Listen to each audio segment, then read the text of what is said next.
প্রিয় দেশবাসী, আজ বাংলাদেশ একটি গভীর সংকটময় মুহূর্তের মধ্য দিয়ে যাচ্ছে।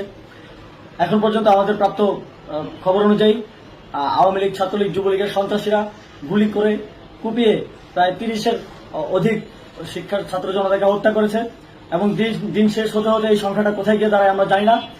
এরই প্রেক্ষিতে আমরা একটি সিদ্ধান্ত নিয়েছি, আমাদের একটি জরুরি সিদ্ধান্ত মোতাবেক আমাদের যে 6 তারিখের যে লং মার্চ টু ঢাকা কর্মসূচি ছিল সেটাকে আমরা একদিন এগিয়ে নিয়ে এসেছি।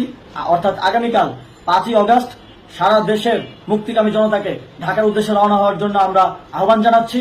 যারা পারবেন, যাদের পক্ষে সম্ভব হবে, আজ রাতেই আপনারা ঢাকার উদ্দেশ্যে রওনা হয়ে যান। আমরা আগামীকাল সারা দেশের মুক্তিকামী জনতাকে ঢাকায় আসার আহ্বান জানাচ্ছি। বিশেষ করে ঢাকার আশেপাশের যে জেলাগুলো আছে, আপনারা দায়িত্ব নিয়ে মসজিদের মাইকে ঘোষণা দিয়ে যাদেরকে পাবেন সবাইকে নিয়ে ঢাকার উদ্দেশ্যে রওনা হন। এই লড়াই আমাদের জন্য একটি চূড়ান্ত লড়াই। আমরা চূড়ান্ত ঘোষণার জন্য প্রস্তুত, আমরা গণভবনের দিকে যাত্রার জন্য প্রস্তুত এবং সেই উদ্দেশ্যেই আপনারা সবাই ঢাকা আসুন। আমরা আপনাদের সবাইকে নিয়ে আমাদের চূড়ান্ত দাবি আদায়ে এগিয়ে যাব। আমি জানি না সমন্বয়করা আজকে রাতে বেঁচে থাকতে পারবে কিনা, কিন্তু আপনাদের উপর আমরা এই দায়িত্ব দিচ্ছি। আপনারা সবাই নিজ দায়িত্বে ঢাকায় আসবেন আগামীকাল এবং পরশু পরিস্থিতি বিবেচনা করে পরশু গণভবনের দিকে 4 দিক থেকে আমরা রওনা হব। আমরা খুব আতঙ্কের সাথে লক্ষ্য করছি যে ছাত্রলীগ, যুবলীগ এবং আওয়ামী লীগের গুন্ডারা পুলিশের অস্ত্র দিয়ে পর্যন্ত সাধারণ জনগণের উপর হামলা করছে। কিন্তু একটি সুখের খবর হচ্ছে, সারা দেশের বিভিন্ন স্থানে সেনাবাহিনী ছাত্র জনতার পক্ষে দাঁড়িয়েছে। আবার কিছু কিছু জায়গায় যেমন মিরপুর ও মোহাম্মদপুরে সেনাবাহিনী ছাত্র জনতার বিপক্ষে দাঁড়িয়ে গুলি চালাচ্ছে। আমরা সেনাবাহিনীর প্রতি আহ্বান জানাতে চাই, আপনারা এদেশের নাগরিক এবং আপনারা এদেশের নিরাপত্তার দায়িত্বে আছেন, এদেশের জনগণের যানবাহনের নিরাপত্তার দায়িত্বে আছেন। আপনারা দেশের পক্ষে এবং দেশের জনগণের জন্য কাজ করবেন।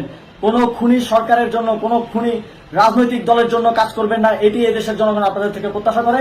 আমাদের এই আন্দোলনে সম্পূর্ণ সমর্থন দিয়ে নিরপেক্ষ থাকুন, অথবা এই খুনি বাহিনীকে, সরকারের খুনি বাহিনীকে প্রতিহত করুন, তাদেরকে যথাযথ শাস্তির আওতায় নিয়ে আসুন। যেই কারফিউ সরকারের পক্ষ থেকে ঘোষণা করা হয়েছে, আমরা স্পষ্টভাবে বলতে চাই, সেনাবাহিনী এই ধরনের কোনো কারফিউ বাস্তবায়নের জন্য মাঠে না নামে। যদি মাঠে নামে তাহলে সেনাবাহিনী স্পষ্টভাবে অফিসিয়ালি জনতার বিরুদ্ধে দাঁড়াবে।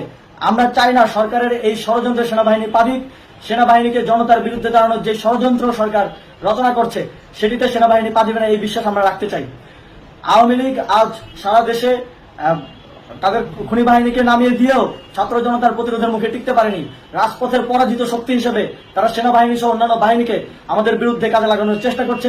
এই চেষ্টাকে, এই ষড়যন্ত্রকে ব্যর্থ করতে হবে এবং আগামীকাল সারা দেশে মসজিদে মসজিদে ঘোষণা দিয়ে ঢাকার উদ্দেশ্যে আপনারা রওনা হন। প্রত্যেকটি পরিবার থেকে অন্ততপক্ষে একজনকে ঢাকার উদ্দেশ্যে রওনা করে দিন, এই ইতিহাসের সাক্ষী হতে।